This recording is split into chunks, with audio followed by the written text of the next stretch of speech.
আজ 13ই জুলাই সোমবার জানিয়ে দেব আজকের বাছাই করা 40টি তাজা সংবাদ। খবরের শুরুতেই হেডলাইন্স। 900 টাকা তুলতে গিয়ে 760 কোটির হদিশ, নিজের অ্যাকাউন্ট ব্যালেন্স দেখে চোখ কপালে ছাত্রীর।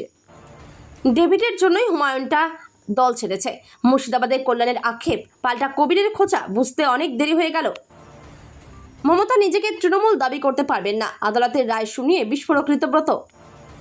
আগামীকাল থেকে রাজ্যে কি ঘটতে চলেছে, নজিরবিহীন অ্যাকশন শুরু পুলিশের, সমাজ বিরোধীদের ঘরবাড়ি ক্রোকের বড় প্রস্তুতি।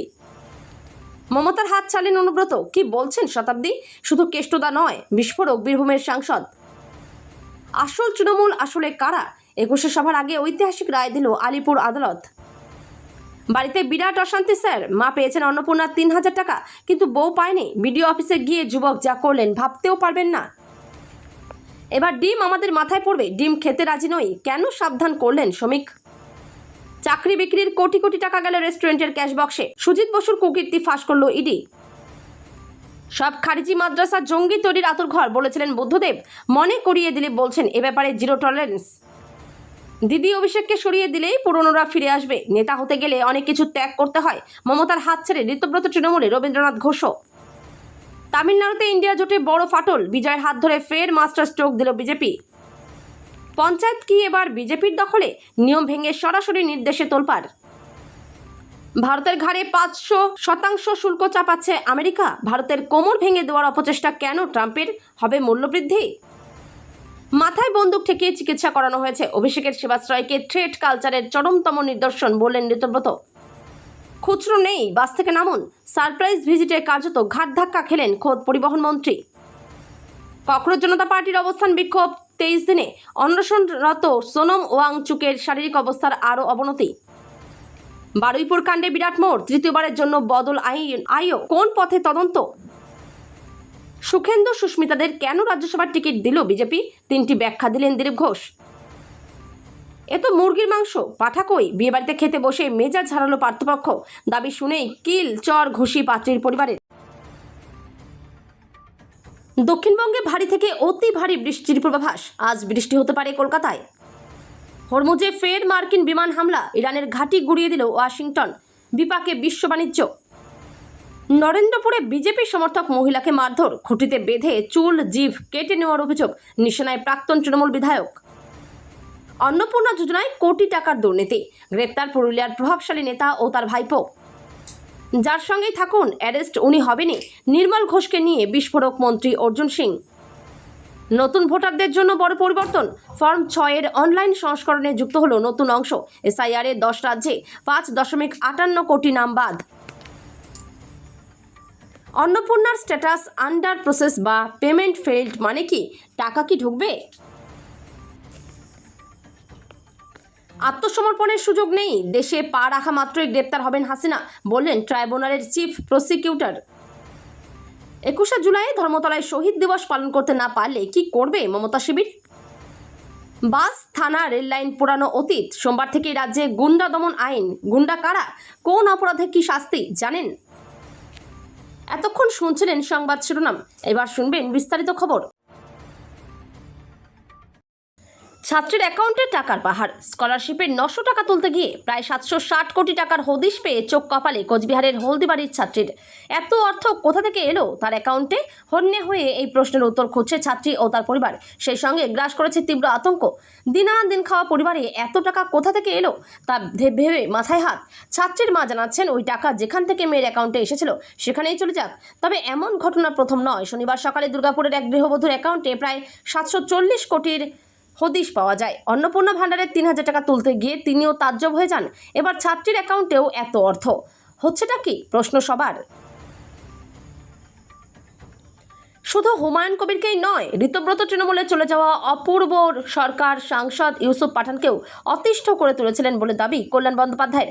এতদিন যারা বিভিন্ন জেলায় তৃণমূলের মুখ ছিলেন তারাই মমতা বন্দ্যোপাধ্যায়ের ছত্রছায়া থেকে আশ্রয় নিচ্ছেন ঋতব্রত তৃণমূলে। চলছে দোষারোপ এবং পাল্টা দোষারোপের পালা। এই প্রেক্ষিতে 21শে জুলাইয়ের প্রস্তুতি সভা থেকে ঋতব্রত শিবিরে যোগ দেওয়া অপূর্ব সরকারকে তোপ দাগলেন কালীঘাট তৃণমূলের অন্যতম নেতা সাংসদ কল্যাণ বন্দ্যোপাধ্যায়। তার অভিযোগ, ডেভিডের জন্যই দল ছেড়েছেন হুমায়ুন কবির, তার জন্যই আসল তৃণমূলের সংগঠন শেষ হয়ে গিয়েছে মুর্শিদাবাদে। এই কথা শুনে আমজনতা উন্নয়ন পার্টির প্রতিষ্ঠাতা এবং নওদার বিধায়ক হুমায়ুন মুচকি হেসেছেন। তার কটাক্ষ বুঝতে এখন অনেক দেরি করে ফেললেন যে কল্যাণীরা। মমতা বন্দ্যোপাধ্যায় নিজেকে তৃণমূল বলে দাবি করতে পারবেন না। আলিপুর আদালতের গুরুত্বপূর্ণ পর্যবেক্ষণ নিয়ে সাংবাদিক বৈঠকে ঋতব্রত বন্দ্যোপাধ্যায় দাবি করেন, আদালত জানিয়েছে তারাই আসল তৃণমূল। তার কথায় অরূপ রায় যে দলের সর্বভারতীয় চেয়ারপারসন, সেই দলকেই প্রকৃত তৃণমূল হিসেবে স্বীকৃতি দেওয়া হয়েছে। রাজ্যের বিরোধী দলনেতা আরও জানান, আলিপুর আদালতের রায়ের কপি হাতে পেলেই তা নির্বাচন কমিশনে জমা দেওয়া হবে। তার দাবি, এতে তাদের অবস্থান আরও শক্তিশালী হবে এবং কমিশনের কাছে নিজেদের দাবি প্রতিষ্ঠা করতে সুবিধা হবে। ঠিক কি বললেন ঋতব্রত বন্দ্যোপাধ্যায়, দেখুন ভিডিও।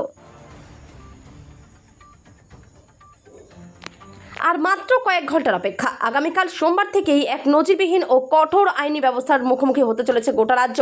প্রশাসন সূত্রে খবর, রাজ্যে আইন শৃঙ্খলার হ্রাস পুরোপুরি নিজেদের হাতে নিতে এবং সংগঠিত অপরাধের কোমর ভেঙে দিতে আগামীকাল থেকেই বলবৎ হচ্ছে বহুল চর্চিত গুন্ডা দমন সংক্রান্ত জোড়া আইন। এরপর থেকে রাজ্যের কোথাও সামান্যতম হিংসা বা অশান্তির ছক কষা হলেই আর রেয়াত করা হবে না কাউকে। সরাসরি অ্যাকশনে নামবে পুলিশ। একই সঙ্গে আন্দোলনের নামে বা ব্যক্তিগত স্বার্থে সরকারি বেসরকারি সম্পত্তি ভাঙচুর করলে অভিযুক্তের নিজস্ব বাড়ি ঘর ক্রোক ও নিলাম করার মতো চরম পদক্ষেপের ছাড়পত্র পেয়ে গেল প্রশাসন। একসঙ্গে দলে থাকার সময় অনুব্রত মণ্ডলের সঙ্গে বিভিন্ন বিষয় নিয়ে বিবাদ দেখা যেত শতাব্দী রায়ের। তবে বর্তমান পরিস্থিতিতে মমতা বন্দ্যোপাধ্যায়ের হাত ছেড়ে বিদ্রোহী শিবিরে অনুব্রত মণ্ডল আসর সিদ্ধান্তকে স্বাগত জানাচ্ছেন শতাব্দী রায়। বীরভূমের প্রাক্তন তৃণমূল বিধায়ককে নিয়ে বীরভূমের সাংসদ শতাব্দী বললেন, সবাই যখন চলে যাচ্ছেন উনি একা থেকে কি করতেন, ভালোই করেছেন। মমতা বন্দ্যোপাধ্যায় ভেবে দেখা উচিত সবাই কেন দল ছাড়ছেন। বীরভূমের জেলা সংগঠনের অন্যতম কাণ্ডারি কেষ্ট তথা অনুব্রত মণ্ডল, তার শিবির বদল করা কি মমতা বন্দ্যোপাধ্যায়ের ব্যর্থতা হতে চলেছে? এই প্রশ্নের উত্তরে শতাব্দী বলেন, পাশের মানুষ তো কেউই নেই। যারা যারা এতদিন ধরে ছিল, 40 বছর 50 বছর কি 15 বছর 20 বছর, তারা তো কেউই নেই। অনুব্রত মণ্ডলও কাছের লোক ছিল। 21শে জুলাইয়ের মেগা সমাবেশের ঠিক মুখেই জোর ধাক্কা খেল কালীঘাট শিবির। দলের ভাঙনের পর কারা আসল তৃণমূল কংগ্রেস তা নিয়ে দীর্ঘদিন ধরে চলা জল্পনা ও আইনি লড়াইয়ের অবসান ঘটল। দলীয় কর্মীদের দায়ের করা একটি মামলার ঐতিহাসিক রায় ঘোষণা করে আলিপুর আদালত সাফ জানিয়ে দিল, ঋতব্রত বন্দ্যোপাধ্যায়ের নেতৃত্বাধীন শিবিরটি হল আসল তৃণমূল। অরূপ রায়কে সর্বভারতীয় চেয়ারপারসন করে যে মূল কমিটি গঠিত হয়েছিল, আইনি পরিভাষায় সেটি দলের প্রকৃত পরিচয়। তৃণমূলের অন্তরে আড়াআড়ি বিভাজনের পর সাধারণ কর্মী ও নিচতলার সমর্থকদের মধ্যে বিভ্রান্তি তৈরি হয়েছিল যে তারা ঠিক কোন শিবির আসল দল হিসেবে মেনে এগোবেন। এই আইনি জটিলতার স্থায়ী ফয়সলা চেয়ে ঘাসফুল শিবিরের কর্মীরা আদালতের দ্বারস্থ হন। আজ এই মামলাতেই বড় রায় দেয় আলিপুর আদালত। অন্নপূর্ণা যোজনার টাকা ফের অশান্তি। এবার রীতিমতো পারিবারিক ঝামেলা তুঙ্গে। কারণ শাশুড়ির অ্যাকাউন্টে 3000 টাকা ঢুকলেও বৌমা পেলেন না প্রকল্পের টাকা। নদিয়ার তেহট্ট 1 নম্বর ব্লকে অন্নপূর্ণা যোজনার দ্বিতীয় কিস্তির টাকা বিতরণকে কেন্দ্র করে শুরু হয়েছে ক্ষোভ ও বিতর্ক। অভিযোগ, এক পরিবারের শাশুড়ির ব্যাংক অ্যাকাউন্টে প্রকল্পে 3000 টাকা জমা পড়লেও বৌমার অ্যাকাউন্টে এখনও কোনো অর্থ আসেনি। এই ঘটনাকে ঘিরে পরিবারে অশান্তির সৃষ্টি হয়েছে বলে দাবি করেছেন এক যুবক, যিনি বিষয়টি জানাতে বিডিও অফিসে যান। স্থানীয় সূত্রে জানা যায়, দ্বিতীয় কিস্তির টাকা বিতরণের পর থেকেই কে টাকা পেয়েছেন এবং কে পাননি তা নিয়ে বিভিন্ন এলাকায় আলোচনা শুরু হয়। তেহট্ট 1 নম্বর ব্লকের বহু মহিলা প্রকল্পের সুবিধা পাওয়ার জন্য আবেদন করেছিলেন। বিজেপি সরকার বাংলায় আসার পর ইতিমধ্যেই রাস্তার নাম পরিবর্তন হয়েছে। কিছু রাস্তার রং গেরুয়া হতে শুরু হয়েছে। এমনকি সরকারি স্কুলের পোশাকের রঙও বদলাতে পারে। আগে যে রং ছিল তা ফিরিয়ে আনা হতে পারে বলে আলোচনা চলছে। এই আবহে এবার একাডেমি অফ ফাইন আর্টসে গেরুয়া রং নিয়ে বিতর্ক। নিরাপত্তা কক্ষের রং হয়ে গেল গেরুয়া, সামনে রাখা হলো ভারত মাতার প্রতিকৃতি। বাংলার সংস্কৃতির পীঠস্থানকে কেন গেরুয়া করা হলো, প্রশ্ন শিল্পীদের একাংশের। মদ চাপানোর রাজনীতি করার অভিযোগ বিজেপির বিরুদ্ধে। এরপরই চিঠি পাঠানো হয় বিজেপির রাজ্য সভাপতি শ্রমিক ভট্টাচার্যের কাছে। বিষয়টি জানতে পেরে তীব্র প্রতিবাদ করেন তিনি। পাশাপাশি অতি উৎসাহী বিজেপি কর্মীদেরও সাবধান করলেন বিজেপির রাজ্য সভাপতি। পশ্চিমবঙ্গের আলোচিত পৌরসভা নিয়োগ দুর্নীতি মামলায় তদন্তের পরিধি আরও বাড়ালো এনফোর্সমেন্ট ডিরেক্টরেট। প্রাক্তন মন্ত্রী সুজিত বসু, IAS আধিকারিক জ্যোতিষ্মান চট্টোপাধ্যায় এবং আরও কয়েকজনের বিরুদ্ধে কলকাতার বিশেষ আদালতে একটি সাপ্লিমেন্টারি চার্জশিট বা প্রসিকিউশন কমপ্লেন্ট দাখিল করল কেন্দ্রীয় তদন্তকারী সংস্থাটি। কিভাবে কাজ করত এই দুর্নীতি চক্র? ইডির অভিযোগ, দক্ষিণ দমদম পৌরসভার ভাইস চেয়ারম্যান থাকাকালীন সুজিত বসু 340 জন প্রার্থীর নিয়োগের সুপারিশ করেছিলেন, যার মধ্যে 284 জন চাকরি পেয়েছেন। এই নিয়োগের বিনিময়ে বিপুল পরিমাণ টাকা তোলা হয়েছিল। তদন্তে উঠে এসেছে, এই অবৈধ অর্থকে বৈধতা দেওয়ার জন্য এক অভিনব কৌশল অবলম্বন করা হতো। সুজিত বসুর চাইনিজ কুইজিন নামক রেস্টুরেন্টের তথাকথিত নগদ বিক্রি হিসেবে এই টাকা দেখানো হতো। দিলীপ ঘোষ খড়গপুরের সেনচক এলাকায় বিজেপির পার্টি অফিস উদ্বোধন শেষে চা চক্রে যোগ দেন পঞ্চায়েত মন্ত্রী দিলীপ ঘোষ। সাংবাদিকদের মুখোমুখি হয়ে রাজ্যের বিভিন্ন ইস্যু নিয়ে মুখ খোলেন তিনি। সেখানে একে একে যেমন উঠে আসে অনুব্রত নির্মলের প্রসঙ্গ, উঠে আসে মাদ্রাসা স্কুলের প্রসঙ্গ। একদিকে দিলীপ ঘোষ যেমন হাসিনা নিয়ে মন্তব্য করেন, তেমনি কথা বলেন বিমানবন্দরের রানওয়ে থেকে সরতে চলা মসজিদ নিয়েও। বুদ্ধদেব ভট্টাচার্য মুখ্যমন্ত্রী থাকাকালীন বলেছিলেন সব খারিজি মাদ্রাসা জঙ্গি তৈরির আতুরঘর। এরপরই আলিমুদ্দিনের চাপে সেই বক্তব্য থেকে সরে আসেন, বলেন তার মন্তব্যের অপব্যাখ্যা করা হয়েছে। এটা কি বুদ্ধবাবু ঠিক বলেছিলেন? একজন মুখ্যমন্ত্রী যখন কথাবার্তা বলেন চিন্তাভাবনা করে খোঁজখবর নিয়ে বলেন, কিন্তু তার দল তাকে সত্য বলতে দেয়নি। জ্যোতিবাবুকে প্রধানমন্ত্রী করার কথা হয়েছিল, কিন্তু তার দল তাকে করতে দেয়নি। নব্য তৃণমূল নয় শুধু, দলের আদি নেতারাও একে একে হাত ছাড়ছেন মমতা বন্দ্যোপাধ্যায়ের। এবার ঋতব্রত তৃণমূলে যোগ দিলেন রাজ্যের প্রাক্তন মন্ত্রী তথা মমতার দীর্ঘদিনের সহযোগী হিসেবে পরিচিত রবীন্দ্রনাথ ঘোষ। আর শিবির বদলেই বিস্ফোরক মন্তব্য করলেন তিনি। মমতা বন্দ্যোপাধ্যায়ের হাতে কি সত্যিই ক্ষমতা আছে? বিধানসভা নির্বাচনের পর খান তৃণমূল বাঘা নেতারা হাত ছাড়ছেন মমতার। সেই তালিকায় নয়া সংযোজন রবীন্দ্রনাথ। তার বক্তব্য, তৃণমূল কংগ্রেস একটাই, তৃণমূল কংগ্রেসে আগেও ছিলাম, এখনও আছি, আমি আগামী দিনেও থাকবো। সুতরাং সংখ্যাগরিষ্ঠ লোক যেখানে থাকবে, বিশেষ করে উত্তরবঙ্গের তৃণমূল নেতা বিধায়করা যেখানে আছেন, আমাদেরও সেখানে থাকা প্রয়োজন বলে মনে করছি। আমরা দিদির সঙ্গে লড়াই করে এসেছি, এখনও দিদিকে সম্মান করি, শ্রদ্ধা করি। তামিলনাড়ুর রাজনীতিতে ইন্ডিয়া জোটের অন্দরে মতভেদ আরও স্পষ্ট হয়ে উঠেছে। কে স্ট্যালিনের নেতৃত্বাধীন ডিএমকে স্পষ্ট জানিয়ে দিয়েছে, অভিনেতা, রাজনীতিক তথা মুখ্যমন্ত্রী বিজয়ের দল তামিঝাগা ভেত্রিকাজগমের সঙ্গে একই মঞ্চে আসার কোনো প্রশ্নই নেই। ফলে বিজেপির বিরোধী ঐক্য গড়ার কংগ্রেস ও বিদুতালাই চিরুথাইগাল কাচ্চির প্রস্তাব কার্যত নাকচ করে দিল স্টালিনের দল। সম্প্রতি ভিসিকে প্রধান খোথল থিরুমাভা লাভান প্রস্তাব দেন, কেরল ও পশ্চিমবঙ্গের মতো মডেল অনুসরণ করে রাজ্যে রাজনৈতিক প্রতিদ্বন্দ্বী হলেও জাতীয় স্তরে ইন্ডিয়া জোটের অংশ হিসেবে একসঙ্গে থাকা যেতে পারে। তার মতে বিজেপির বিরুদ্ধে লড়াইয়ে বৃহত্তর বিরোধী ঐক্যই এখন সবচেয়ে গুরুত্বপূর্ণ। এই প্রস্তাবের সমর্থন জানায় কংগ্রেসও। বর্ধমান এক ব্লকের তৃণমূল পরিচালিত সরাইতিকর গ্রাম পঞ্চায়েত দখলের জন্য বিজেপি গায়ের জোর খাটাচ্ছে বলে অভিযোগ উঠেছে। বর্ধমান সাংগঠনিক জেলার বিজেপি সভাপতি অভিজিৎ তার সরাইতিকর পঞ্চায়েতের প্রধানকে একটি চিঠি পাঠিয়েছেন, যেখানে বিজেপির 3 কর্মীকে পঞ্চায়েতের প্রশাসনিক কাজ ও নথিপত্র দেখভালের জন্য মনোনীত করা হয়েছে। এই ঘটনাকে কেন্দ্র করে স্থানীয় রাজনৈতিক মহলে তীব্র বিতর্ক সৃষ্টি হয়েছে। তৃণমূল কংগ্রেসের দাবি, গণতান্ত্রিকভাবে নির্বাচিত পঞ্চায়েতের প্রশাসনিক কাজে বিরোধী দলের এমন হস্তক্ষেপ সরাসরি সাংবিধানিক ও আইনি প্রক্রিয়ার পরিপন্থী। বিজেপির এই পদক্ষেপকে শক্তির অপপ্রয়োগ আখ্যা দিয়ে শাসক দল জানিয়েছে, নিয়ম ভেঙে পঞ্চায়েত দখলের এই অপচেষ্টা কোনোভাবেই বরদাস্ত করা হবে না। বিজেপির এই বেআইনি ফরমান ঘিরে বর্তমানে স্থানীয় স্তরে চরম উত্তেজনা ছড়িয়েছে। রাশিয়ার কাছ থেকে যে দেশগুলি এখনও তেল কিনছে, সেই দেশগুলির বিরুদ্ধে কি কড়া পদক্ষেপ করার পথে এগোচ্ছে ট্রাম্প প্রশাসন? রাজায় রাজায় যুদ্ধ হয় আর উলু খগড়ার প্রাণ যায়। হ্যাঁ, অনেকটা তেমনই শোনা যাচ্ছে, কেননা রটেছে ভারতের উপর ফের শুল্ক চাপাতে পারে আমেরিকা। সত্যি কতটা? আগে রাশিয়ার থেকে তেল কেনার কারণে ভারতের উপর 25% শুল্ক আরোপ করেছিল আমেরিকা, পরে তা সম্পূর্ণ তুলে নেওয়া হয়। শুধু তাই নয়, পশ্চিম এশিয়ার যুদ্ধ পরিস্থিতিতে রাশিয়ার থেকে তেল কেনাতেও ছাড় দিয়েছিল আমেরিকা। কিন্তু এবার সম্ভবত রাশিয়ার থেকে তেল কেনার বিষয়ে বড় সিদ্ধান্ত নিতে চলেছে ট্রাম্প প্রশাসন। অভিষেক বন্দ্যোপাধ্যায়ের সেবাশ্রয়ে ভুল চিকিৎসার জেরে পা বাদ গেছে বলে অভিযোগ করেছেন মালতী বিশ্বাস।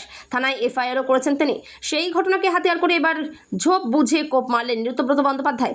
বললেন, এই সেবাশ্রয় ও ডায়মন্ড হারবার ফুটবল ক্লাবের আড়ালে লুকিয়ে রয়েছে এক বিরাট প্রতারণার জাল, যার শিকড় ছড়িয়ে রয়েছে কেরল থেকে শুরু করে সুদূর কেম্যান আইল্যান্ডস কিংবা ক্যারিবিয়ান দ্বীপপুঞ্জ পর্যন্ত। এই বিষয়ে সমস্ত নথিপত্র নিয়ে শীঘ্রই দিল্লিতে দরবার করার পাশাপাশি রাজ্য বিধানসভাতেও সরব হওয়ার হুঁশিয়ারি দিয়েছেন তিনি। বাস, ট্রেন বা মেট্রো টিকিট কাটতে গেলে খুচরোর সমস্যায় জর্জরিত আমজনতা। সারপ্রাইজ ভিজিটে বেরিয়ে এবার সেই সমস্যা হাড়ে হাড়ে টের পেলেন খোদ মন্ত্রীমশাই। বাসের টিকিট কাটতে গিয়ে খুচরো না থাকায় কন্ডাক্টরের হাতে কার্যত ঘাট ধাক্কা খেলেন খোদ কর্ণাটকের পরিবহন মন্ত্রী। তাকে শুনতে হলো, খুচরো না থাকলে বাস থেকে নেমে যান, এমনকি বাস থেকে নামিয়েও দেওয়া হয় তাকে। খোদ মন্ত্রীর অপদস্থ হওয়ার এই ভিডিও ভাইরাল হয়েছে সোশ্যাল মিডিয়ায়, যা দেখে নেটিজেনদের মন্তব্য, যাক মন্ত্রীমশাই অবশেষে সমস্যাটা ধরতে পেরেছেন।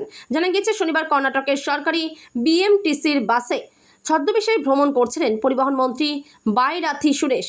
মুখে মাস্ক পরে প্রায় 2 ঘন্টা ধরে বেঙ্গালুরু রাস্তায় একের পর এক বাসে ঘুরে বেড়ান তিনি। যাতায়াত করেন হেব্বাল এবং নাগা শেট্টি হাল্লি সহ বিভিন্ন রুটে।